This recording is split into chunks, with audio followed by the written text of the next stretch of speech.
नाज़रीन, अवामी न्यूज़ में ख़बरनि जो सिलसिलो जारी है। इन वक्त असीं तव्हांखे खिपरो में ख़बर ॾींदा हलूं त 8 जनवरी तइलीम जो आलमी ॾींहुं समूरी दुनिया जीअं खिपरो में भी तइलीम जो आलमी ॾींहुं गवर्नमेंट प्राइमरी ऐं मिडिल स्कूल फैज़ मोहम्मद हिंगोरजो में भरपूर तरीक़े से मल्हायो वियो आहे, जंहिंमें स्कूल के उस्तादनि समेत शागिर्दनि वॾे अंग में शिरकत कई है। तइलीम के आलमी ॾींहुं के मौके ते स्कूली शागिर्दनि ऐं उस्तादनि पारां तइलीमी जागृता रैली पिण कढी वई है। रैली की अगवानी गवर्नमेंट प्राइमरी ऐं मिडिल स्कूल फैज़ मोहम्मद हिंगोरजो जो headmaster M Juman comber, Mohammad Umar हिंगोरजो, Bhojraj, Ejaz Ahmad, Abdul रहमान VIP हिंगोरजो ऐं स्कूल के चेयरमैन मोहम्मद लुकमान गज्जू ऐं खास मेहमान तौर ॻोठ के नेक मर्द मोहम्मद अब्बास हिंगोरजो शिरकत कई है। इन मौके ते अगवान मीडिया से ॻाल्हाईंदे चयो त इल्म इंसान जी टी अख है, इल्म का सवाइ इंसान अधूरो है। असां पंहिंजे मुल्क की तरक्की तॾहिं करे सघूं था जॾहिं पंहिंजे न्याणियुनि खे इल्म जे ज़ेवर सां सिंगारींदासीं। अचो त अॼु तइलीम जे आलमी ॾींहुं जे मौके ते इहो वचन कयूं त इल्म जे सोजरे सां पंहिंजे पुठिते पियल मुआशरे की तरक्की करे सघूं ऐं इल्म के ज़रिए क़ौमूं तरक्की करे सघनि थियूं।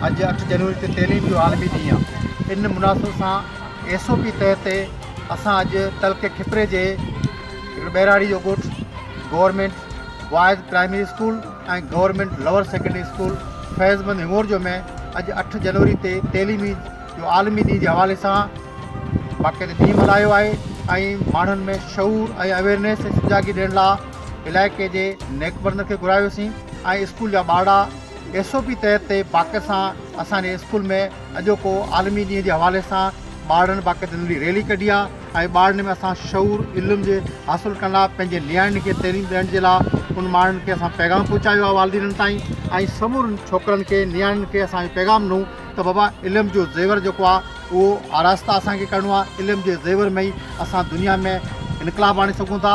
इल्म सां ई असां पंहिंजे मुल्क जे फलाह ऐं बहबूद जी तरक्की जे लाइ सुठा डॉक्टर, सुठा इंजीनियर, सुठा प्रोफेसर ऐं मुल्क में शऊर ॾियण जे लाइ असांजे नियाणियुनि खे वधीक तइलीम ॾियण जे लाइ वालिदिननि खे अर्ज़ु कनि त पंहिंजनि गुलनि जहिड़नि ॿारनि खे, पंहिंजे नियाणियुनि खे स्कूलनि में मोकिलियो ऐं स्कूल असां SOP तहत बाक़ाइदे हलायूं पिया था। उन स्कूलनि बाक़ाइदा ॿारनि खे होमवर्क ॾिनो पियो वञे।